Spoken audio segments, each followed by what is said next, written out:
ఎదగాలని పునాది చేసి ఎదగాలని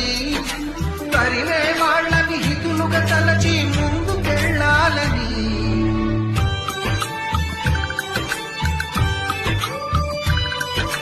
కన్నుల నీటిని కలల సాగుకై వాడుకోవాలని కాచే నిప్పుని ప్రమిదగా మలచి కాంతి పంచాలని గుండెతో ధైర్యం చెప్పెను, చూపుతో మార్గం చెప్పెను, అడుగుతో గమ్యం చెప్పెను. నేనున్నానని నీకేం కాదని నిన్నటి రాతని మార్చేస్తానని